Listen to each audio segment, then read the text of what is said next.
Hello everyone, so I found my old PS3, so I was planning to play a game, but when I plug it in, the battery inside or the CMOS battery is already busted because the date and time is reset to their default value, and every time I plug the console out of the socket and when I plug it in again, the the date and time is not being saved, as well as some of my settings. So our plan today is to open this up and replace the CMOS battery. What I got here is an Energizer 2032 lithium battery, so hopefully this could last for a long time.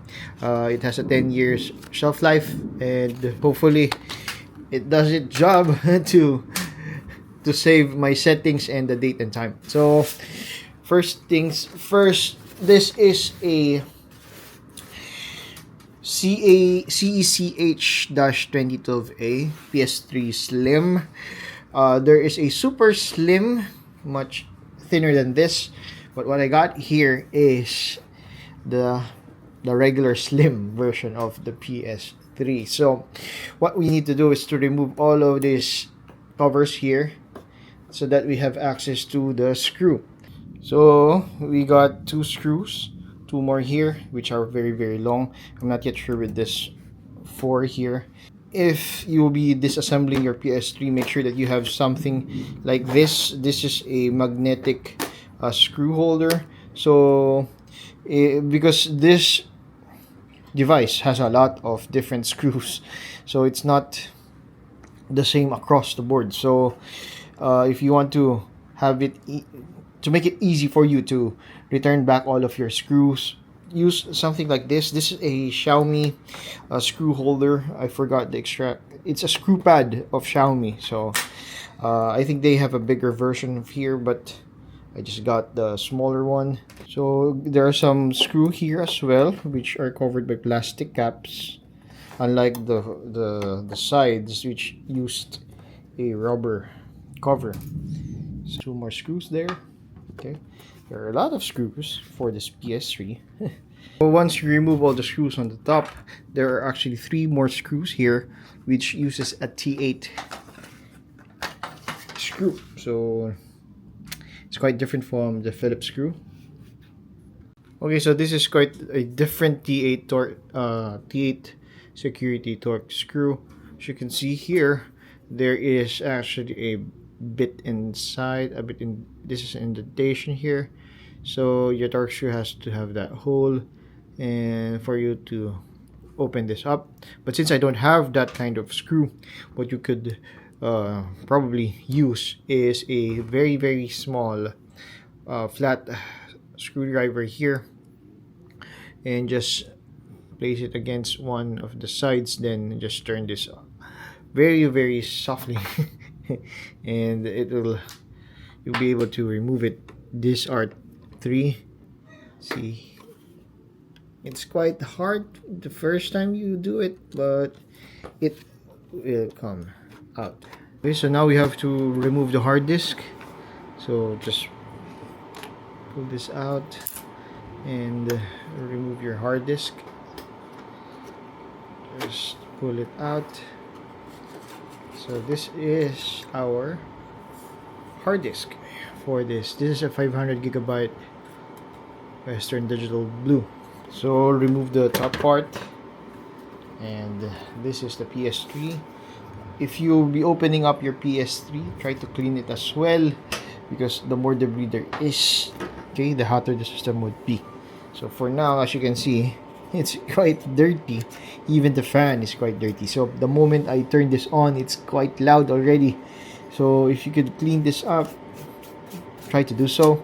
If you have a blower, that would be a good option. Okay, before we try to remove anything else. Okay, so we have to remove the power supply here. Try to unscrew two screws that are here. One here and another one here. Okay, so remove those. Okay, pull this plug here and another one So just pull this up, but be very careful because there are two pins here that we actually want to be carefully remove. Just pull it up.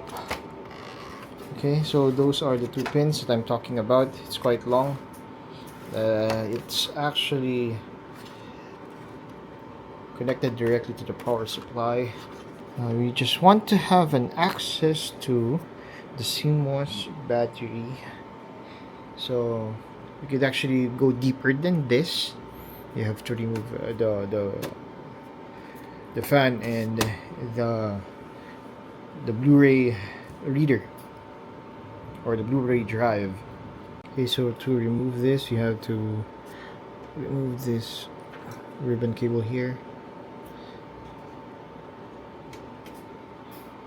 Okay, just take your fingernail and try to pull this up so that the ribbon cable, the thing that holds your ribbon cable will be open. Then you can now unseat your ribbon cable.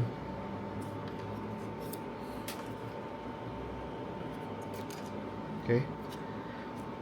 Also, we have to remove this DVD or this Blu-ray drive,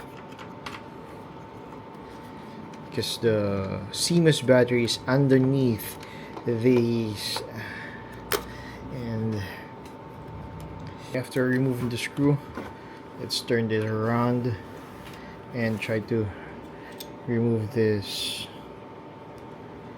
panel here.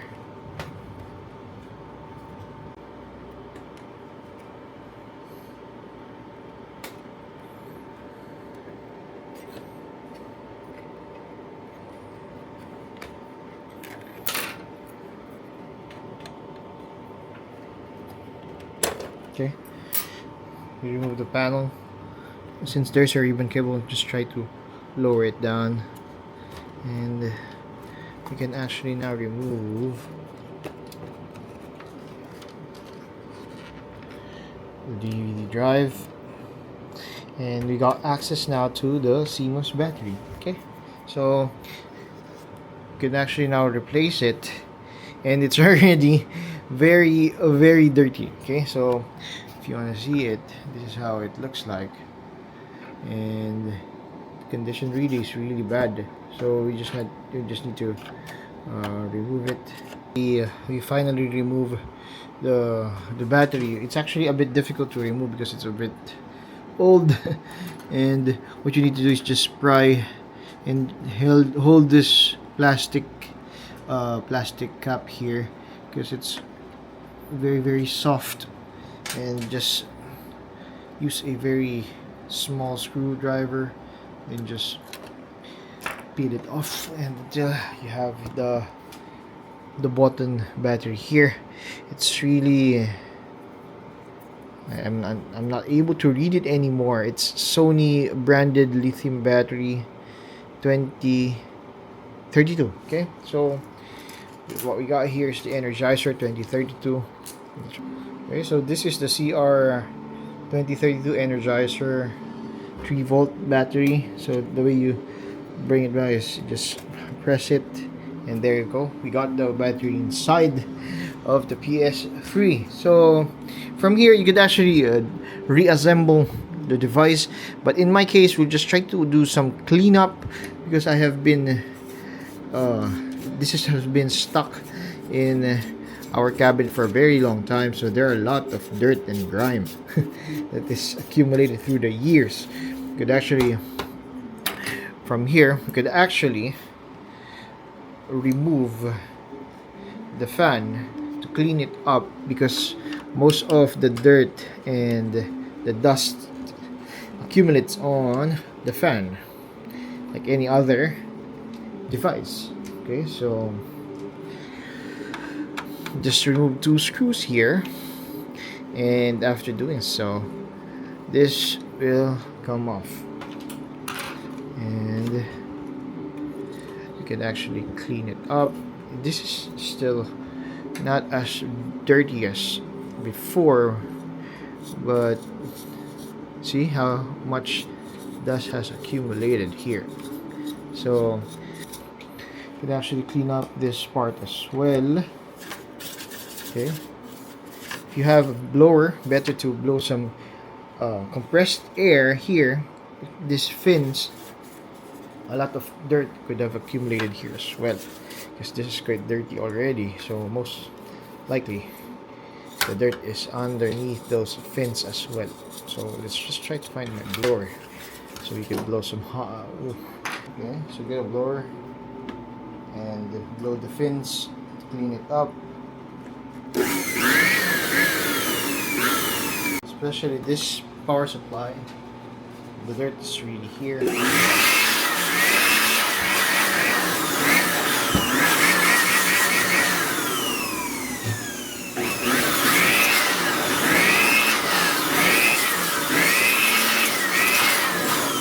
Blow the fins and the fan just to make sure that the dirt has already been removed. The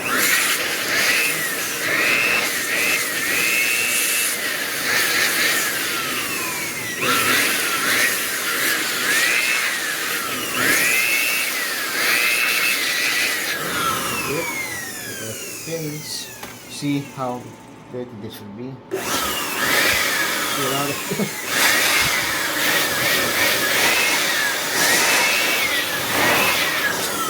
Okay, so once it is cleaned up and you see that there are no more dust, just bring it here, place it back again, and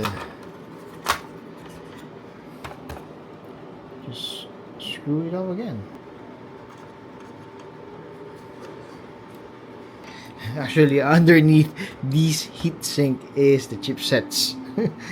So the only way for you to have access to it is to actually remove this heatsink, and it's quite tedious because for this video we just want to do a very short cleanup and replace the CMOS battery of this PS3. So that is how you do it here. Okay, then let's bring back this front. It's showing signs of its age, which is quite old. Okay, ribbon cable here, place it here. Okay,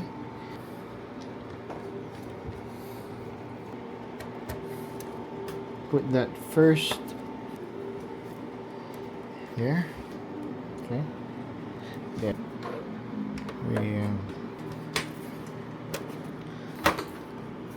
So we finally put all of the screw. Now we will bring back this hard disk and let's close the lid. There you go. So we finally replaced and cleaned up the PS3. We replaced the CMOS battery of CR2032, and it's now, we can now use this as intended. So see you on the next one. Happy playing.